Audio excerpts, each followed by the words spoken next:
And welcome back to On the Record.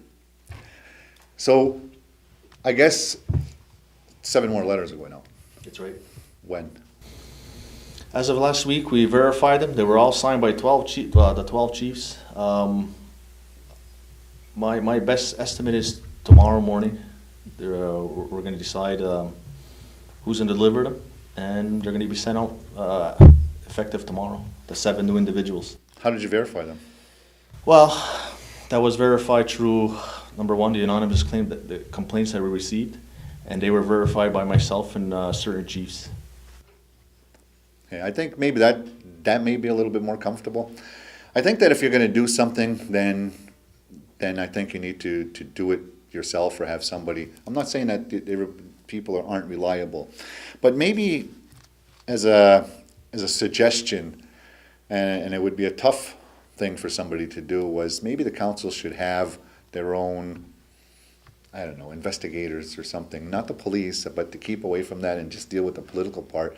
Somebody to do stuff like that. Because if you're going to get all these anonymous calls, a lot of people, and I'm probably one of them, that have concerns about people anonymously calling and saying whatever. They don't like you, they're going to say, anything about you. It doesn't really matter. For me, it doesn't matter. You say whatever you want. Come on here and talk about me. I don't care. But other people aren't like that. They're not that forward.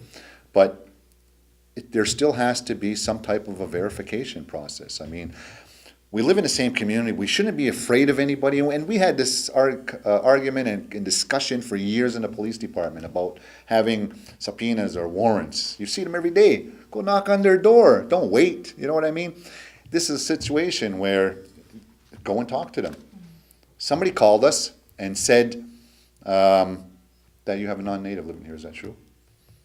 Go to their house, have coffee with them, do whatever. You know what I mean? The council chiefs say that you can call me anytime, you can come see me anytime. Then I think we should, as community members or council chiefs, you should afford them the same opportunity and give them the opportunity before they even get that letter, and to say, take the time and, hi, I got a complaint and you're on it. What do you have to say? Before those letters go out. And I think that personally it would probably be better than just saying, here, I got a call anonymously, get out. Not you, but you're somebody living here, get out. They're like, nobody's living here. Then you get into that. But if you knock on a door and you sit with them, what do you think? Once again, Mike, I'm not going to tell you how to do your job. You ain't going to tell me how to do mine. I'm telling you, it's the people that are telling you. Well, not everybody. 9 times out of 10, they're all in support of what we're doing, regardless of how we're doing it. But it's being done, and it has to be done. Like I said before, and I'll say it for the 3rd time on your show, don't tell me how to do my job, and I ain't going to tell you how to do yours. It's as simple as that. So how we're doing it to the best of our ability. All 12 chiefs, we're brainstorming, we're sitting there, and we're coming up with solutions, to best serve the community of Kahnawake. And we decide we're going to take this route, and we're going to stand by it. And whoever doesn't want to stay on board, I'm not forcing anybody to. I'm not going to force anybody to sign anything, and I'm not going to force anybody to make any statements about it. I took over the membership portfolio because I felt it was moving at a slow pace, and I want to inject some life into it. I want people talking about it, and I want to try and make a difference. And I like to think that since I took it over, there's some progress on the file, and I'm just going to keep plugging away at it and see where it takes me, not me, but the council as a whole. And the ultimate goal at the end of the day is to make the community of Kahnawake a better place. So what are some of the downfalls to that? Have you seen any?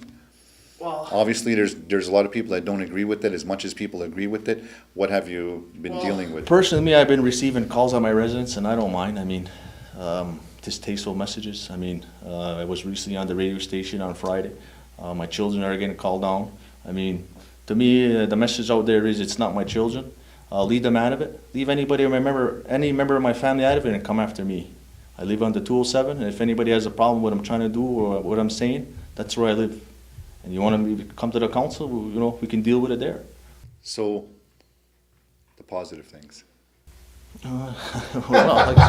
Real quick, can I add to that? In my perspective, it's not a council initiative, and that's what has to be addressed here, is that It's not like council woke up one day and said, okay, this is the law and all the non-natives have to go. It's been there 73, it's been there 81, moratorium, it's been there 84, it's been there 2004 to the current day. It's not like we just dreamt this up. This is the will of the community. The community has said this time and time again, that you marry out, you gotta go. So basically what we're doing is just trying to enforce the will of the community that has been said for 30 years now. And that's good. And that's basically, I guess, what the community or the individuals vote you in for. But the community's been saying this for a long time. There's councilors that have been in there for a long time and sat down and not done anything about it but talk. So they are reluctant to, you know what I mean? The community is reluctant about it. I'll cut you off there though, just for a second. To me, I think you're trying to get at trashing the old council, the current council that's there I'm not now. trashing anybody at all. What I'm just saying is that. About how they did their job before. I'm just saying that's how they did it. I'm just saying is that the issue, as you're saying, has been there for a long time, and the community's wanted that, and it's good that you're doing it. But the community's been saying it for a long time, you know, and it hasn't gotten done, and then that's the reason as well. Now it's getting done, but is it the direction? What's the next direction that we're going in? Because there's a lot of unanswered questions that a lot of people have. Well, I think what you're talking about, not necessarily a referendum, but a community discussion on membership needs to take place. And not just with people, council people. The traditional bodies have a vested interest also of how they feel about it, and the people that, you know, all as a community. And how are we going to deal with this issue? Because, like I said, it's been there for 30 years. It's still not resolved, you know. And here's us too, you know, we're young.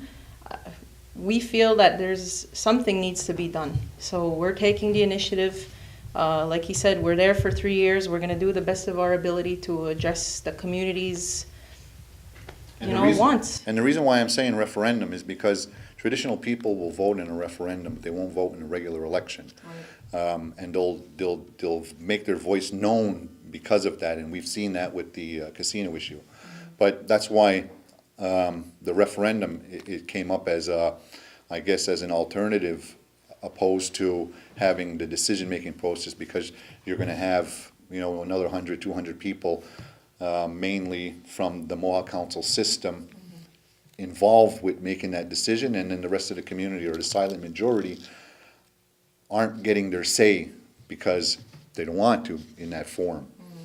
So that's the only thing is, I guess, the consideration. We had a kiosk there, Johnny Montour, Martin Lamar, and I can't remember the exact number, whether it be 100 people, 200 people, but 95 out of 100 people were in agreement with what we're doing.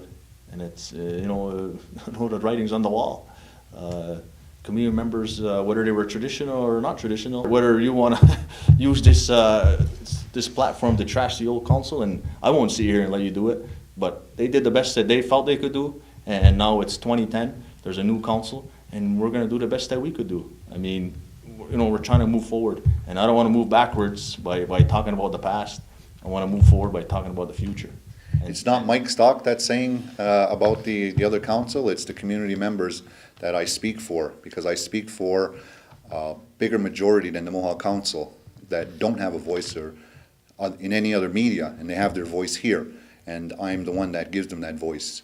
So, and they're calling them to task, and that's what I'm here for, to call all the council chiefs to task, and not just the handful that are always coming to the media or always dealing with the media, and that's what we're here for. So that's, you know what I mean? So that's the only part of it. I know that there's the positive parts, and that's some of them, right? And then that's what we have to look at also. What are the positive things that the community is saying in regards to doing all this? So, and that's why I said that a big meeting should take place, because it's hard to hear other people's perspectives if you're always just sitting in the one spot. You have to expose yourself, like the people that you're saying that you represent. How would I ever hear their views and opinions if I never had the opportunity to sit down with them or hear where they're coming from? And if it could be taped and then a referendum happen after, at least everybody would have you know, a sense of what different people from different factions, different, you know, wherever you stand, it doesn't matter. We're all community here, and that we could, if you want, have a referendum and say, you know, how are we gonna move forward from here?